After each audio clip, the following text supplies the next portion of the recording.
Alors, au mois de juin dernier, il ne nous restait pas grand-chose de pelouse dans notre petit jardin à l'arrière de notre maison, à cause de la sécheresse, bien sûr. Alors, on a décidé de planter une herbe un peu plus rustique, quelque chose qui supporte la sécheresse. Comme j'ai bien voulu faire les choses, j'ai regardé sur le Bon Coin, j'ai trouvé un motoculteur à louer pour une poignée d'euros. Et donc, j'ai loué un motoculteur, j'ai retourné ma terre, etc. On a préparé le terrain, on a semé avec diligence. Et puis, au bout d'une dizaine de jours, les brins d'herbe magnifiques ont commencé à pousser, mais avec les brins d'herbe, plein de mauvaises herbes au milieu de tout ça. Ça a monté, monté. Vous savez que la terre est un grenier. C'est vraiment un grenier, en fait. Il y a des tas de semences qui dorment, qui sont enfouies, et qui ne demandent qu'à remonter, en fait.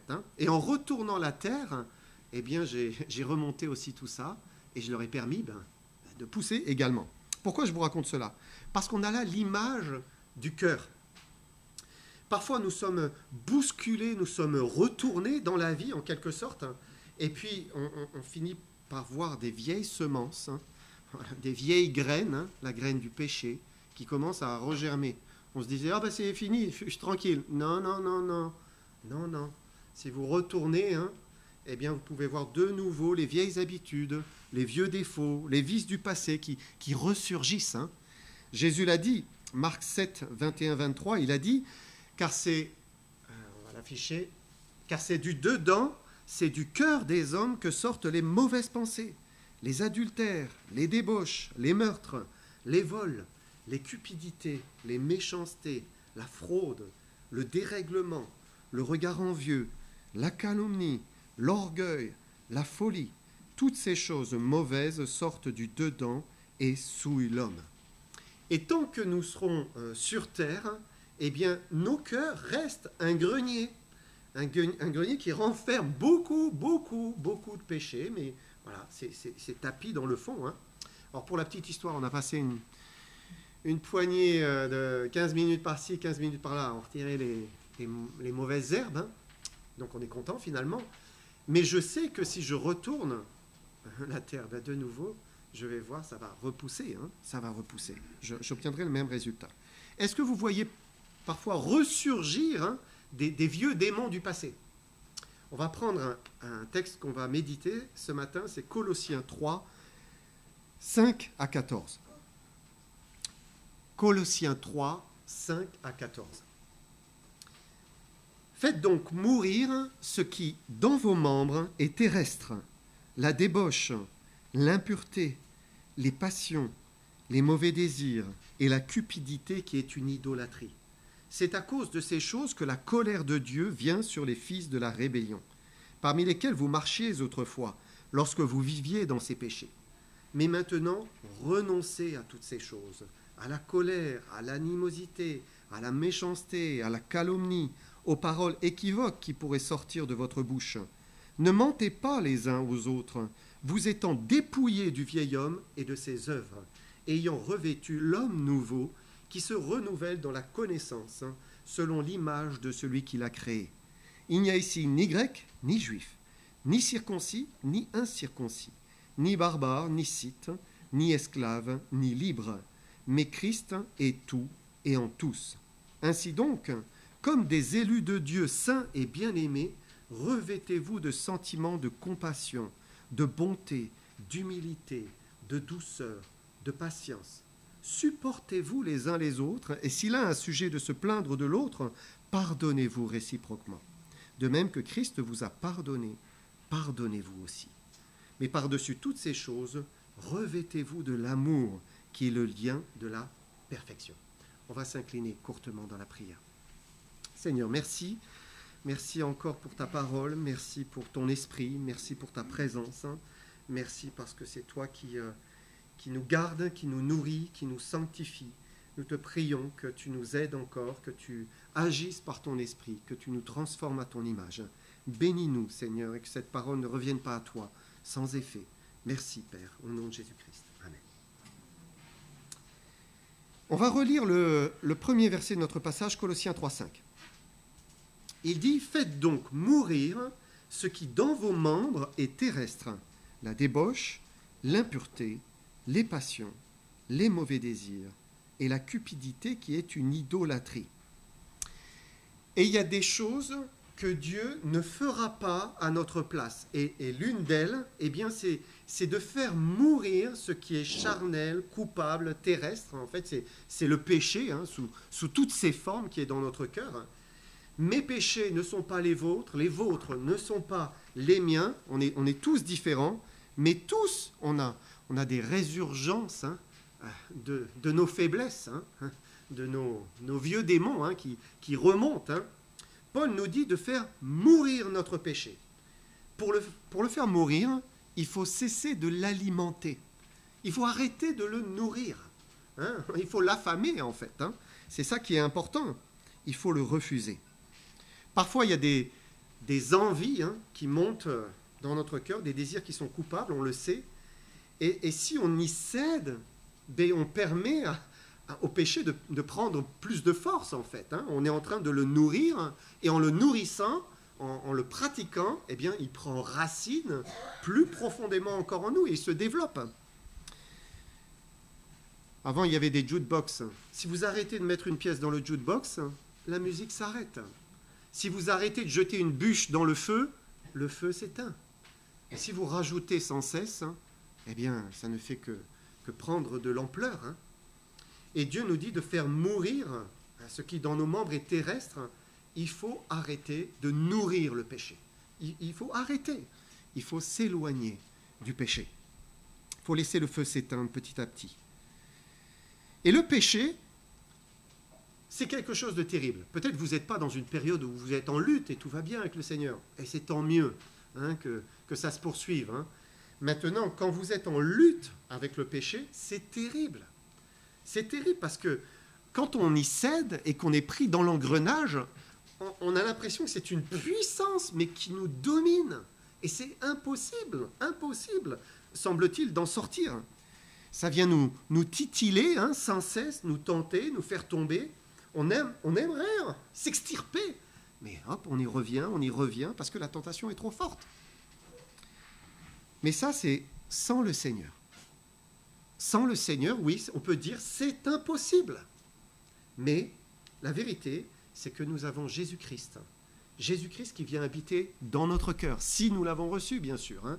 Si nous nous sommes repentis, si nous avons cru en Jésus-Christ, alors nous avons reçu une puissance, le Saint-Esprit, et une nouvelle nature, la nature qui est régénérée.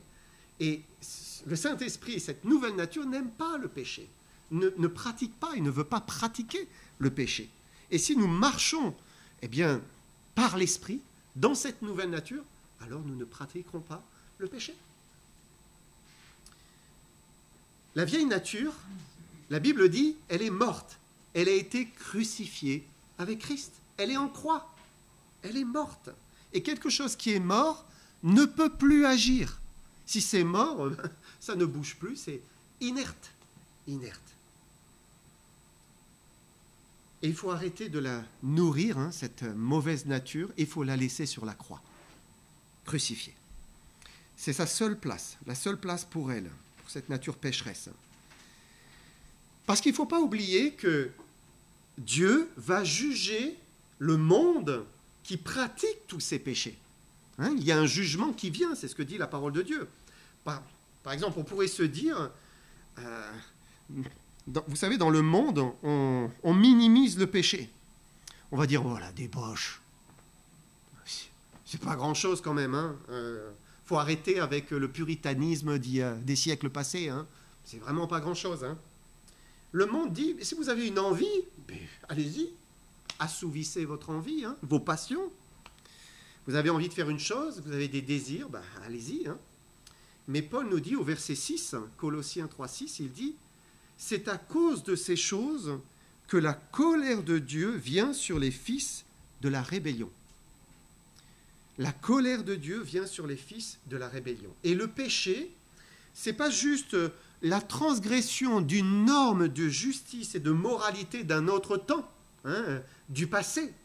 Mais le péché, Dieu dit, c'est une rébellion contre moi. C'est se rebeller contre moi. C'était une rébellion il y a 2000 ans, et ça continue à être une rébellion. Pourquoi? Parce que c'est Dieu qui établit la justice, la moralité. C'est lui qui l'établit. Il est le créateur. L'homme, il ne peut pas établir ce qui est bien ou mal. Alors il le fait. Je crois aussi que Dieu pousse et influence. L'homme le fait, mais il n'a pas un jugement qui est juste. Parfois, il est complètement à côté. Je vais vous citer un exemple dans l'histoire. À Sparte, au 8e siècle avant Jésus-Christ, il y avait un législateur qui s'appelait Lycurge, et il avait établi qu'il fallait pratiquer l'eugénisme obligatoire. Vous savez, c'est la purification de la race, en fait. On élimine les enfants qui sont chétifs, qui ne sont pas suffisamment forts. On les regardait à la naissance, on ne les trouvait pas suffisamment avec de l'embonpoint, on les jetait d'une montagne. Voilà. Et tout le monde disait, mais c'est bien, c'est normal, ça préserve la civilisation. Et l'homme ne peut pas être la référence pour établir ce qui est juste ou ce qui ne l'est pas, ce qui est moral ou ce qui ne l'est pas. Dans certains pays africains, aujourd'hui, on continue à pratiquer des choses. Voilà, je ne vais pas vous citer les choses parce qu'on a du public qui est assez jeune, mais c'est terrible. Et ils trouvent ça tout à fait normal. Dans nos pays occidentaux, les États aussi pratiquent des choses qu'ils trouvent normales et qui ne le sont pas. Finalement, est-ce qu'il n'y a pas une forme d'eugénisme aussi, au travers des millions et des millions d'avortements qui sont faits chaque année? On fait quand même une petite sélection. On vote aussi des lois pour accepter aujourd'hui des pratiques qui sont contre nature et qui étaient réprouvées il y a des décennies. Et on dit que c'est un progrès, alors que c'est une régression. Donc ça, c'est une réalité. Et c'est Dieu qui a établi ce qui est juste, ce qui est bon, ce qui est vrai, ce qui est la lumière. C'est lui qui établit cela. Il l'a fait dans sa parole. C'est pour cela qu'il dit que la transgression de ce qu'il a établi, c'est une rébellion contre lui. Et la rébellion, elle aura des conséquences. Il dit, c'est la colère divine. Il y a une colère qui vient sur les fils de la rébellion. Alors évidemment, l'homme qui est coupable de pratiquer ces choses, il s'insurge. Il dit, mais c'est n'importe quoi. Il rejette la révélation divine. Comme l'apôtre Pierre nous l'a annoncé à l'avance. On va prendre 2 Pierre 3, verset 4. Ils disent, où est la promesse de son avènement? Car depuis que les pères sont morts, tout demeure comme dès le commencement de la création. Voilà, les hommes se moquent, ils rigolent. Et vous parlez du jugement, de la fin, de l'apocalypse. Oh là là, arrêtez avec ces présages de malheur. Où est la promesse de son avènement? Où est la promesse de son retour? Est-ce que vous voyez Jésus qui vient pour nous juger? Il se moque. Mais Pierre continue en disant, 2 Pierre 3, 5 à 6, 7, ils veulent ignorer en effet que des cieux existèrent autrefois par la parole de Dieu, ainsi qu'une terre tirée de l'eau et formée au moyen de l'eau, et que par ces choses le monde d'alors périt, submergé par l'eau. Mais par la même parole, les cieux et la terre d'à présent sont gardés et réservés pour le feu, pour le jour du jugement et de la ruine des hommes impies. Et ceux qui préfèrent le péché, qui le pratiquent, qui l'aiment, eh bien, ils vont vivre la colère et le jugement, c'est ce qu'il dit, parce que Dieu ne fera pas miséricorde à celui qui ne veut pas la miséricorde. Si on ne veut pas implorer sa grâce, bien, on sera sans sa grâce. L'injustice et l'amour du mal ont toujours des conséquences, et Dieu nous prévient. Et il ne faut pas oublier que nous, eh bien, il dit, nous aussi, nous étions autrefois comme eux, à pratiquer le péché, et voilà, ça ne nous dérangeait pas, tout allait bien. Paul le dit, Colossiens 3, 6 à 7. Il dit, c'est à cause de ces choses que la colère de Dieu vient sur les fils de la rébellion, parmi lesquels vous marchiez autrefois, lorsque vous viviez dans ces péchés. Donc les chrétiens vivaient dans ces péchés, mais l'appel que Dieu nous donne, c'est d'y renoncer. Y renoncer, c'est la suite du passage, on va le lire, Colossiens 3, 8 à 10. Il dit, mais maintenant, renoncez à toutes ces choses, à la colère, à l'animosité, à la méchanceté, à la calomnie, aux paroles équivoques qui pourraient sortir de votre bouche. Ne mentez pas les uns aux autres, vous étant dépouillés du vieil homme et de ses œuvres, ayant revêtu l'homme nouveau, qui se renouvelle dans la connaissance, selon l'image de celui qui l'a créé. Alors, le mot important ici, c'est renoncer. Renoncer, c'est jamais facile. Parce que quand il y a un renoncement, ça veut dire qu'il y a un attachement, il y a un attrait, il y a un lien qui nous relie finalement avec ce péché, avec cette pratique, avec cette action qui est coupable. Souvent, c'est quelque chose que nous avions l'habitude de faire, par exemple, ou c'est quelque chose qui peut aller remonter à loin, dans l'enfance parfois. Voilà, ça remonte à très loin, et c'est là, c'est ancré en nous. Parfois, c'est juste quelque chose qui nous attire, même si on ne l'a pas pratiqué, mais il y a quelque chose qui brûle en nous. Dieu nous dit, renonce, renonce, repousse. Le terme grec est parfois employé pour quelqu'un qui dépose les armes. Voilà, je renonce à faire la guerre, je dépose mes armes. Il est utilisé aussi dans le sens de rejeter. On rejette, par exemple, une émotion coupable. On va, par exemple, rejeter la colère. Je pourrais rendre coup pour coup, j'en ai très envie, mais non, j'y renonce. J'y renonce. Je rejette ce péché. Dieu veut qu'on renonce de cette manière à tout ce qui est coupable, tout ce qu'il désapprouve et tout ce qui nous éloigne finalement de sa personne. La colère, l'animosité, la méchanceté, la calomnie, toutes ces choses qui sont évidentes. Il mentionne aussi les paroles équivoques. Il s'agit des paroles honteuses, en fait des paroles vulgaires, à la vulgarité, les grossièretés. Le monde est vulgaire et ça ne le dérange pas. Il y a des personnes, c'est un gros mot par-ci, un gros mot par-là, ça ne cesse pas. Le chrétien ne dit plus de gros mots. Il ne jure plus. Il ne dit plus ces mots qui sont jugés sales et que le monde utilise sans cesse. Alors les langues évoluent. Chaque pays a sa culture, ses valeurs sociales, son histoire. Jésus nous dit par exemple que celui qui dira à son frère « Raka » mérite d'être puni par le feu de la géhenne. Raka, pour nous, ça ne veut rien dire. C'était crétin peut-être de l'époque ou quelque chose comme ça, une insulte de ce genre. Et donc, ça ne signifie rien pour nous. Mais nous avons nos propres insultes ou nos mots qui sont dégradants, qui sont mauvais. Dieu veut qu'on renonce à ces mots, qu'on y renonce. C'est fini. Il ne faut plus souiller sa bouche et son cœur. Parce que quand on y pense et quand on le prononce, on se souille aussi soi-même, dans l'âme. Paul mentionne aussi le mensonge auquel il faut renoncer. Vous me direz, mais un chrétien ne peut plus mentir, il ne ment plus, un chrétien.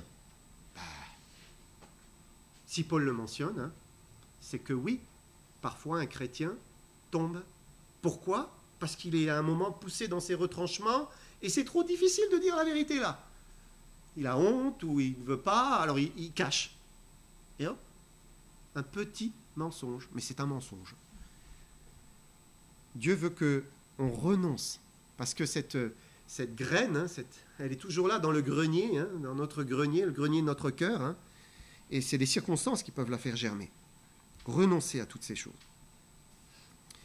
Paul nous dit de se dépouiller du vieil homme et de ses œuvres, et Colossiens 3,10, et ayant revêtu l'homme nouveau qui se renouvelle dans la connaissance selon l'image de celui qui l'a créé. Donc d'abord, on se débarrasse du vieil homme, on se dépouille comme un vieux vêtement que l'on enlève, et puis de l'autre côté, on se revêt, on s'habille de l'homme nouveau. C'est ce qu'il dit.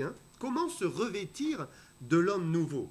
En choisissant volontairement tout ce qui plaît au Seigneur, tout ce qu'il aime. On veut aller chercher à nourrir finalement, à alimenter, entretenir cette nouvelle nature. Tout à l'heure, on a dit il ne faut plus nourrir l'ancienne nature, mais il faut nourrir la nouvelle. On va l'alimenter.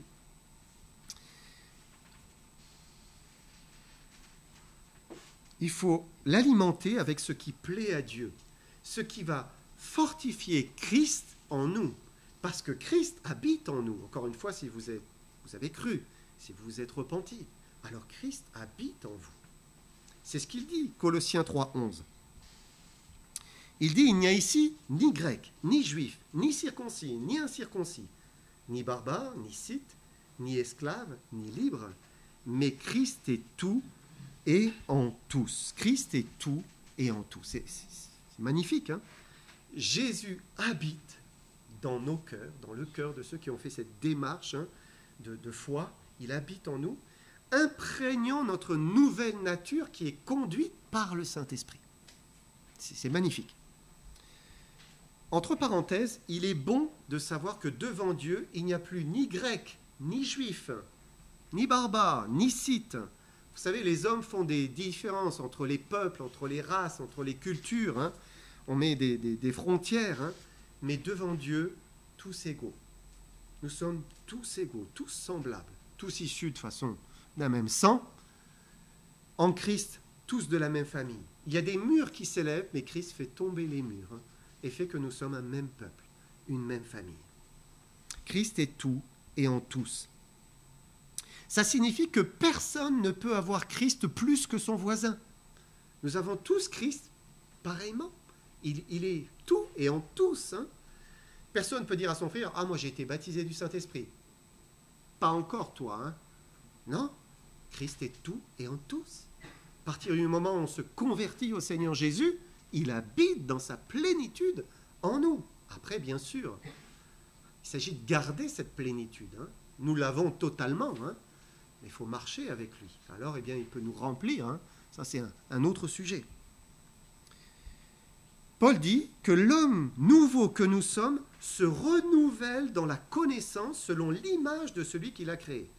Et plus nous avançons avec Jésus-Christ, plus nous marchons avec lui, plus nous lui cédons notre cœur, plus nous nourrissons cette nouvelle vie en le suivant, hein, et plus alors eh bien, nous sommes transformés, c'est ce qu'il dit, hein, à son image, plus nous grandissons dans la connaissance de Christ, hein.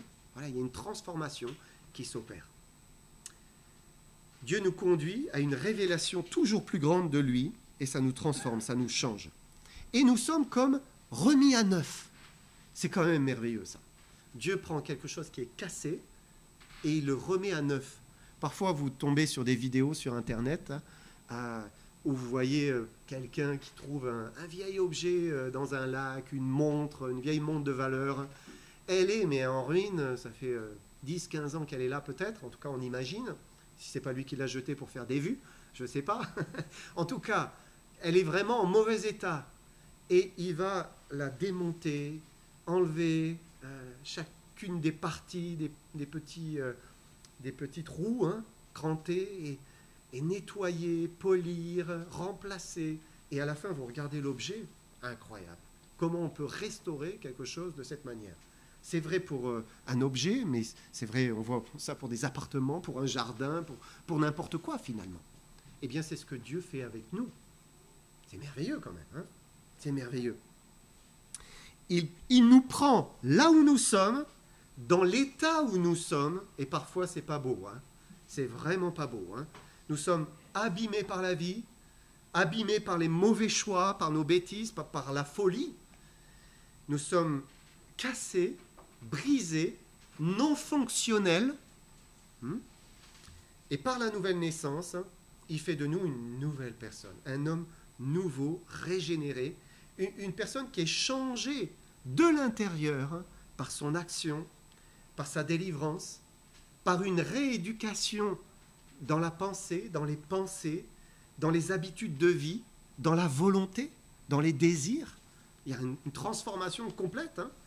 Il nous renouvelle, il nous remet à neuf intérieurement, imprégnant son image en nous. C'est merveilleux, merveilleux. Colossiens 3,12. Ainsi donc, comme des élus de Dieu, saints et bien-aimés, revêtez-vous de sentiments de compassion, de bonté, d'humilité, de douceur, de patience. D'un côté, je fais mourir ce qui est coupable, hein, ce qui est à rejeter, hein, voilà, c'est sur la croix, je n'en veux plus, hein, et de l'autre, je me revais, je me nourris de cette nouvelle vie, hein, en choisissant la compassion, la bonté, l'humilité, la douceur, la patience. Je choisis d'aller dans cette direction. Remarquez comment ces vertus sont tournées vers les autres. La compassion, la bonté, l'humilité, la douceur, la patience. Ce ne sont pas des vertus que l'on cultive pour soi-même, tout seul, pour moi-même. On ne grandit pas en compassion, en bonté, en restant tout seul chez soi, par exemple. Hein? Non, ça n'arrive pas, ça. Hein? Celui qui reste tout seul chez lui, il ne peut pas dire « Oh, je suis vraiment content ». Parce que je sens qu'avec Christ, là, je deviens beaucoup plus doux et patient avec moi-même. Non. Ces vertus, elles nous parlent de nos relations avec les autres. Et la transformation intérieure s'opère dans notre relation avec les autres, dans nos interactions avec les hommes et avec nos frères et sœurs particulièrement. C'est là où Christ agit, c'est là où il nous change intérieurement. Ça signifie aussi que nous avons besoin des autres pour être transformés intérieurement. Nous en avons vraiment besoin. Et c'est pour cela que Paul dit, si on lit la suite, Colossiens 3, 13 à 14, « Supportez-vous les uns les autres, et s'il a un sujet de se plaindre de l'autre, pardonnez-vous réciproquement. De même que Christ vous a pardonné, pardonnez-vous aussi. Mais par-dessus toutes ces choses, revêtez-vous de l'amour qui est le lien de la perfection. » L'isolement ne peut pas nous conduire à la perfection. Il nous manquera quelque chose, c'est certain. Parce qu'on a besoin des autres pour apprendre à aimer. On en a impérativement besoin pour mettre en pratique l'amour. Vous savez, le péché peut nous conduire à nous isoler, hein, à rester dans notre bulle, là où personne ne peut nous déranger, nous blesser, nous froisser, nous bousculer, nous obliger à changer. Voilà, on est tout seul. Mais ça, ce n'est pas le plan de Dieu. Dieu n'a jamais voulu cela. Hein. Dieu a voulu l'Église, le corps de Jésus-Christ. Hein. Il nous a unis par son esprit le jour de la Pentecôte. Hein. C'est là où l'Église est née, hein, véritablement. Et pour se former une famille, une assemblée, une épouse pour son Fils. Et il a voulu justement pour nous transformer à sa ressemblance. Ça fait partie du plan. Un jour, avec mon épouse, on a voulu garder le souvenir d'une plage. Alors, on a pris des galets. Vous savez, parfois, il y a des galets, des beaux galets. Hein.